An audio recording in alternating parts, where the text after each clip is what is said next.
안녕하십니까. 2월 4일 목요일 나우 경제브리핑의 최애린입니다. 코스피가 종가 기준 1600선을 두 달 만에 내주고 말았지만 어제 또 하루 만에 모두 다 낙폭을 많이 하는 모습 보여줬습니다. 1610선 넘어서 1615포인트까지 한번 올라가 봤었는데요. 문제는 간밤에 열린 글로벌 증시에 있었죠. 뉴욕 증시 사실상 나스닥이 소폭 올랐다곤 하지만 전반적으로 사흘 만에 약세로 끝나는 모습이었고요. 유럽 증시도 나흘 만에 상승세를 멈추었습니다. 때문에 우리 양시장 모두 강보합권, 사실상 코스피는 어제 종가 비슷하게 출발했고 코스닥은 기껏해야 1포인트 정도만 오른 새 강보합에서 출발을 했는데요. 근데 정부에서 11시쯤 발표가 있었습니다. 지금 중국발 어떤 영향이 하방을 담보하지 못하기 때문에 우리 금융시장의 변동성이 더 커질 수 있다는 것 때문에 지수가 꺾이기 시작했는데요. 이 시각 현재도 하락세를 유지하고 있는 모양새입니다. 또 자세한 수급 상황부터 한번 짚어보죠. 네, 현재 코스피가 2포인트나 밀려서 1611포인트, 지금 강보합 1615포인트 대비했을 때는 출발 상황 대비해서 3포인트 정도 빠져있는 상황이고요. 자, 코스닥의 경우에도 514포인트로 하락 전환이 이미 된 상황입니다. 자, 외국인이 현물은 사주고 있습니다. 어제도 1000억 원 이상 사줬었기 때문에 외국인들의 현물에 대한 어떤 믿음은 그래도 시장에 좀 남아있는 것 같은데요. 자, 문제는 선물이죠. 외국인이 오늘 선물을 2,700계약이나 지금 이 시각에 팔고 있는데 아침에 장 열리자마자 이미 1,300계약을 던졌습니다. 프로그램 차익 거래도 아주 크게 매도 우위를 나타내고 있고요. 비차익 쪽에서 매수 우위가 조금 감지가 되고 있긴 하지만 35억도 채 안 되고 있습니다. 전체적인 프로그램 매물이 1,500억 이상이나 출회가 되고 있는데 어제 2,000억 이상이나 매물이 나왔었던 프로그램이 역시나 우리 장에 조금 부담스러운 요인인 것 같습니다. 어제 코스닥은 외국인과 기관의 쌍끌이 매수 때문에 사흘째 올라서 515포인트를 회복을 했지만 오늘은 개인만 사고 있습니다. 거래소에서는 외국인만 사고 있네요. 자, 지금 코스피가 한 1포인트 정도만 하락을 해서 낙폭을 좀 줄이는 모습이 다행스럽다 싶습니다. 자, 지수 일단 종목들 업종별 등락을 먼저 좀 살펴볼 텐데요. 자, 가장 많이 오르는 업종이 전기가스로 꼽히고 있습니다. 2.5% 가까이 오르고 있는데 여기에 들어가는 종목 자체가 많지 않기 때문에 지금 한국가스공사와 한국전력이 오르는 것으로 업종이 오른다라고 볼 수 있겠습니다.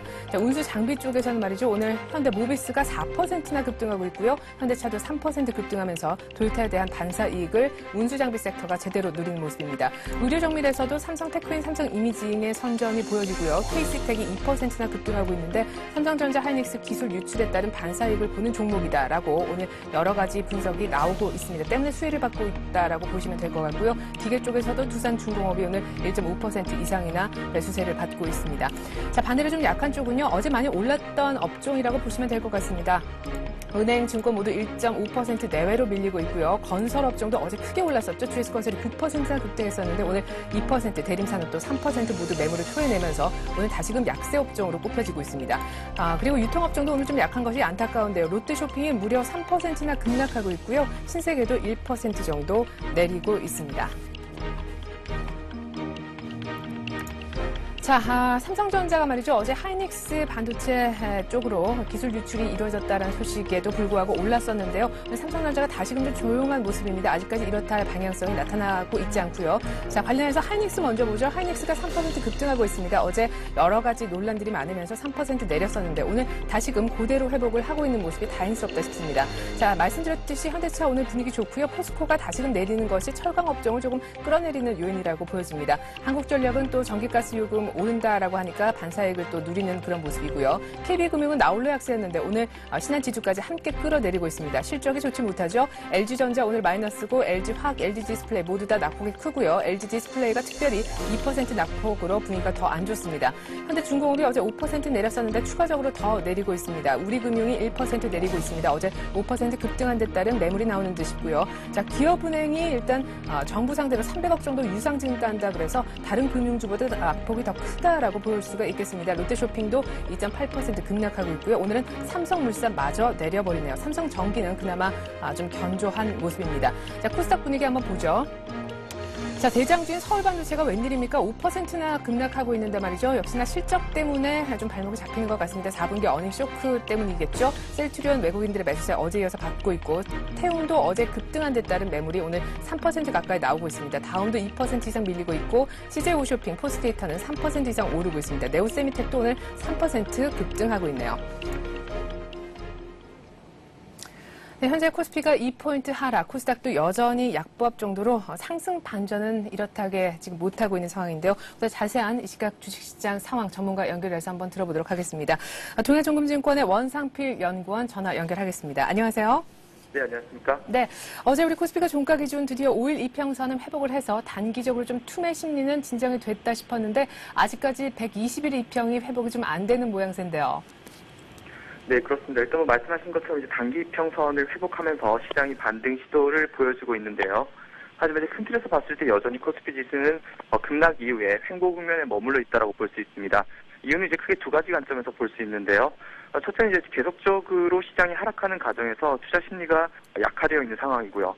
더불어서 현재 시장에서 나타내고 있는 주요 실적들에 대한 전망치 자체가 다소 실망스럽다는 우려가 주가의 추가적인 약세 요인으로 작용하고 있습니다.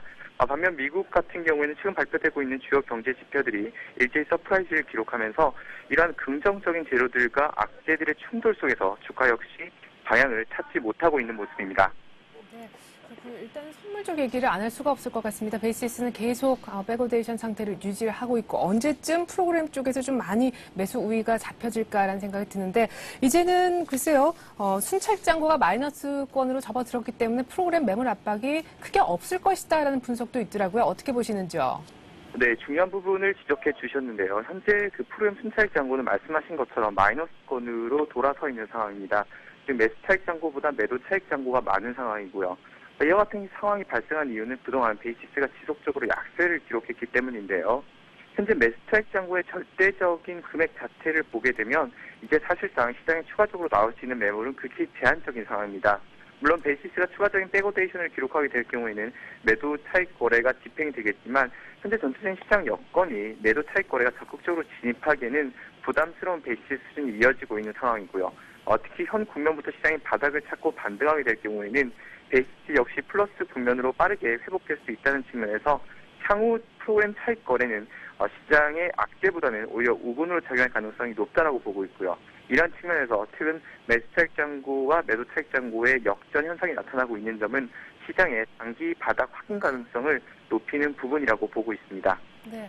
자, 그렇다면 다음 주 만기까지는 그래도 변동성이 좀 있을까요? 선물 쪽에서요? 네, 다음 주 만기 일단 그 어느 때보다도 무난한 만기가 될 것으로 보고 있고요. 무엇보다도 수급상 봤을 때 추가적으로 나올 수 있는 차익 잔고가 극히 제한적이기 때문에 오히려 다음 주 만기까지 프로그램 순매수가 유입되면서 시장이 반등한 흐름이 이어질 가능성이 높다라고 보고 있습니다. 특히 현재 시가총액 상위 종목들이 대체적으로 부진한 흐름을 나타내고 있기는 하지만 코스닥 시장에서 나타나고 있는 업종별 그리고 테마별 강세 흐름은 여전히 시장의 풍부한 유동성이 주식시장으로 유입되고 있다는 점을 반영해주고 있고요. 거래대금 측면에서 보더라도 유가증권 시장과 코스닥 양시장 모두 현재 단기 거래 저점 수준까지 거래량이 감소했다는 측면에서 시장은 다음 주 그리고 이번 주부터도 계속적으로 저점을 높여가는 반등 국면에 들어설 것으로 보고 있습니다. 이와 같은 관점에서 현재 지수되는 주식을 매수하기에 부담 없는 좋은 기회라고 보고 있습니다. 네. 자, 그렇다면 이제 뭘 살 것인가 문제고 어떤 식으로 살 것인가 나름대로 이제 전략이 있어야 될 것 같은데 최근에 조정을 좀 보이지 않았습니까? 이런 조정장에서 오히려 외국인을 따르는 것보다는 조금 수급이 오히려 점차 강화되고 있고 펀드 판매 압력이 좀 줄어든 기관 쪽, 특별히 연기금 쪽을 한번 따라해보면 수익률이 괜찮다라는 분석이 있던데 동의하십니까? 네, 그렇습니다. 이제 좋은 방법을 소개해 주셨는데요. 최근 이제 연기금이 사고 있는 종목들의 주가 수익률을 보게 되면 대체적으로 시장 수익률을 상회하는 흐름들이 나타나고 있습니다. 이는 연기금의 투자 패턴에서 그 이유를 찾을 수 있는데요. 연기금은 많이 오른 주식을 따라가면서 사기보다는 많이 빠졌다가 바닥을 확인하는 주식들을 점차적으로 사모으는 흐름들이 나타나고 있습니다. 따라서 그만큼 수익도 안정적으로 확보되고 있다고 볼 수 있는데요. 이제 이와 같은 관점에서 보자라고 하면 중장기적인 패턴에서는 말씀하신 바와 같이 연기금을 추종하는 전략 역시도 유효한 방법이 될 수 있다라고 보고 있습니다. 다만 최근 급락에 따른 단기적인 급반등 시세를 겨냥하신다고 하면 지금 역시 그 어느 때보다도 증권주에 대해서 비중을 적극적으로 확대할 시점이다라고 보고 있습니다. 네, 그렇군요. 증권주에 대한 비중 확대를 얘기를 하셨습니다. 일단 미국에 또 중국의 영향을 많이 받고 있으니까요. 외부 변수를 얘기를 안 할 수가 없을 것 같습니다. 간밤에 미국 증시에서 서비스업 지수가 나왔고 또 실적도 화이자 등에서 내놓았는데 실적 그리고 지표 모두 좋지 못하게 시장이 해석을 하면서 결국 다우가 S&P 500과 함께 빠져버렸는데요. 이제 슬슬쩍 펀더멘털 쪽에 관심이 좀 기울이는 듯한 뉴욕 증시 모습이 나타나고 있습니다. 이제 우리 시각으로 금요일 밤이면 기다리던 1월 고용 보고서가 나오게 될 텐데요. 그때까지는 우리 증시도 그냥 좀 숨죽이고 내일까지 관망 흐름이 이어지겠습니까? 네, 일단 이제 단기적으로 투자 심리가 불안하다 보니까 미국 증시를 쳐다보는 움직임이 계속되고 있는데요.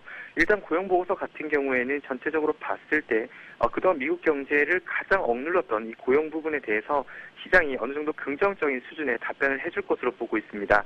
실업률에 선행하는 단기 근로자 수와 그리고 고용 시간 그리고 초과 근로 시간 등이 최근 빠르게 하락하고 있다는 측면에서 미국의 실업률도 조만간 고점을 확인한다라고 보고 있고요.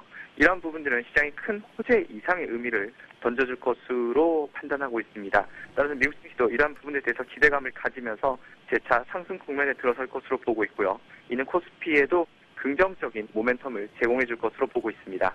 네, 원상필 연구원님 말씀 들어보니까 뉴욕 증시도 결국은 우군으로 작용할 것 같고 프로그램 쪽도 매수 우위로 돌아설 것 같고 증시 분위기가 참 좋아질 것 같다 하는 생각이 듭니다. 원상필 연구원님 말씀대로라면은 증권주를 좀 미리 사놓는 것도 괜찮아 보이네요. 잘 들었습니다. 네, 고맙습니다. 네. 자, 계속해서 이 시각 현재 아시아 시장 흐름은 어떤지 한번 살펴보겠습니다. 미국 다음으로 또 만만치 않게 중요한 것이 중국장이 될 텐데요. 중국 증시 상황부터 한번 살펴보죠. 네, 지금 중국 상해종합지수가 말이죠. 0.2% 정도 밀려서 2,997포인트입니다. 네, 중국에는 지금 상승 포인트가 굉장히 큰 벽이다라고 보여지는데요. 어제는 또 장중에 이 2,900선마저 깨졌다가 급하게 한번 다시 올라서 3,000선을 겨우 종가상 회복하고 끝냈더니 다시금 오늘 좀 밀리고 있습니다. 자, 그리고 일본 니케이도 0.5% 정도 밀리는데 역시나 토요타에 대한 우려감이 좀 크게 드리워지는 모습입니다. 항생지수, 홍콩 H지수 모두 1% 이상씩 낙폭이 오히려 더 큰 상황이고요. 나흘 만에 반등에 성공했던 대만 지수는 오늘도 그런 대로 잘 가지고 있습니다. 베트남 지수가 1.7% 가까이 오르면서 가장 괜찮은 모습을 보여주고 있네요. 네, 베트남 지수가 오르니까 저희 음악도 깜짝 놀라는 것 같습니다. 자, 보다 자세한 아시아 증시 전문가 연결해서 한번 들어보기로 하죠.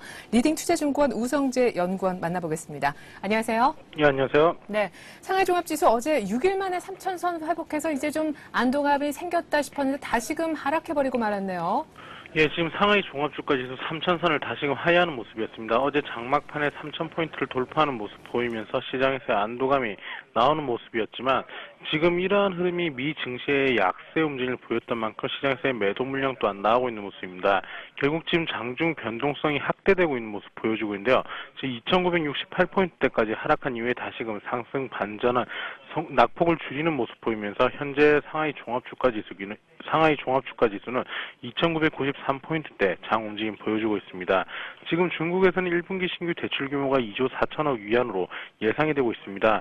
현재 올해 한 해 목표치가 7조 5천억 위안의 30% 정도가 1분기의 대출 규모로 예상을 하고 있는 가운데 이러한 부분이 늘어나는 모습 보이면서 중국 정부에서는 계속적인 대출금리 인상 등 이런 지준율의 인상 등의 요구를 해왔던 것으로 보여지고 있습니다. 하지만 지금 7조 5천억 위안이라는 규모가 워낙 큰 규모이기 때문에 시장에서의 단기적인 악재가 될 뿐이지 큰 조정의 시발점이 되지는 않을 것이라는 것 또한 강하기 때문에 이러한 부분 좀 염두하시면 좋을 것 같습니다.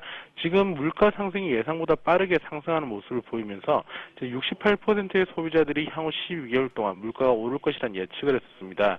지금 소비자의 46%는 현 시점에 필요한 물품을 구입하는데 가장 좋은 시기라는 언급을 하면서 계속적인 물가 상승에 대한 우려감을 표명하고 있는 모습 보여주고 있는데요.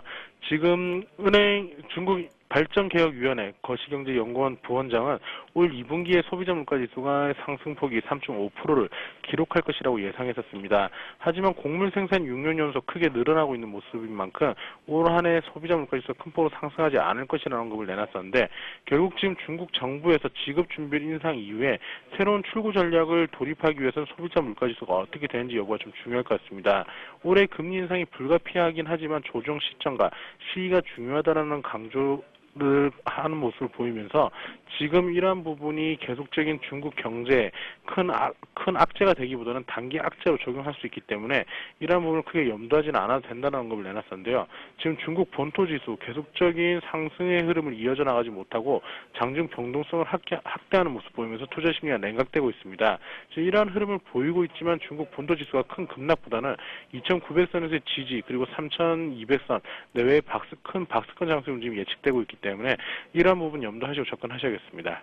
네, 일단은 뭐 단기적으로 하락 추세는 좀 국면에서 벗어났다라고도 보여지는데 문제는 상승 추세로 턴을 할 것인지 여부에 있는 것 같습니다. 이런 가운데 오늘 JP모건에서 한 얘기를 보니까요. 중국 증시가 4, 5개월 뒤에는 더 떨어져서 완전히 바닥까지 밀릴 것이다라고 하는데 향후 중국 증시 어떻게 되는 겁니까? 지금 중국 본토 증시에 대해서 워낙 많은 이야기들이 나오고 있습니다. 지금 외국계 기관들의 의견들 또한 지금 계속적으로 비관적 그리고 긍정적인 전망을 내놓고 있는 모습인데요.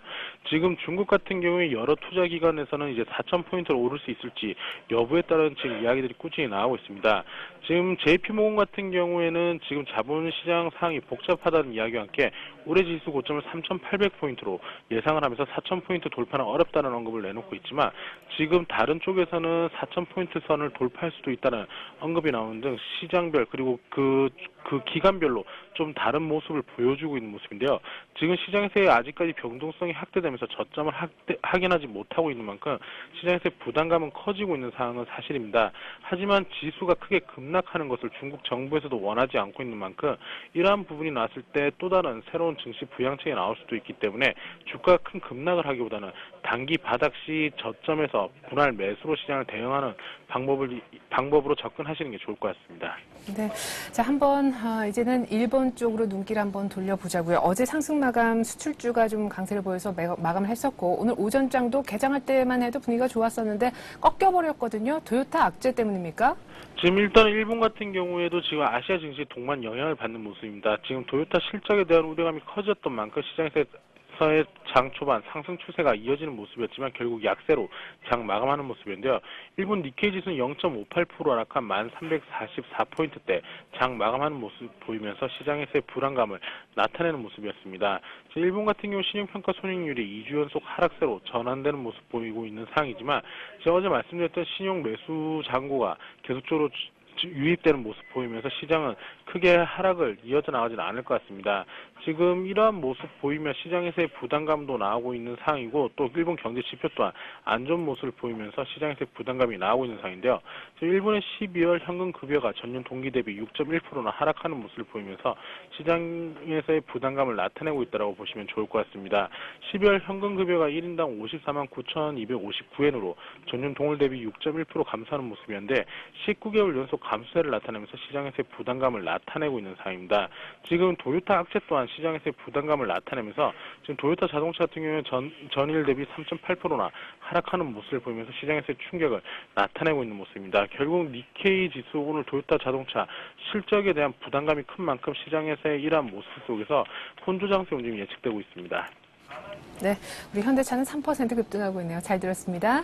네, 고맙습니다. 네, 리딩투자증권 우성재 연구원이었습니다.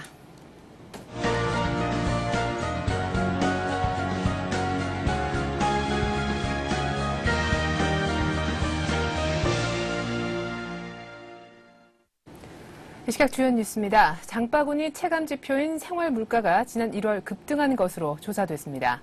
기획재정부와 통계청에 따르면 152개 필수 품목으로 구성된 생활 물가는 전년 동월 대비 3.8% 올라 금융 위기가 한창이던 2008년 11월 4% 이후 14개월 만에 최대치를 기록했습니다. 152개 품목 가운데 103개 품목이 1월에 전년 동월 대비 가격이 오른 반면 내린 품목은 22개, 변동이 없는 품목은 30개에 불과했습니다. 생활 물가는 소득 증감에 관계없이 소비 지출이 필요한 152개 기본 생필품을 대상으로 작성한 지표로 서민들이 시장이나 대형 할인점 등에서 물건을 구매할 때 체감하는 장바구니 물가라 불립니다. 정부는 지난 1월 한파와 유가 인상이 겹치면서 일시적으로 생활 물가가 급등했다고 보고 2월부터는 비교적 안정세를 되찾을 것이라고 전망했습니다. 정부는 우리 경제가 전반적인 회복 흐름을 지속하고 있지만 대외 부문의 불확실성은 확대되고 있다고 평가했습니다.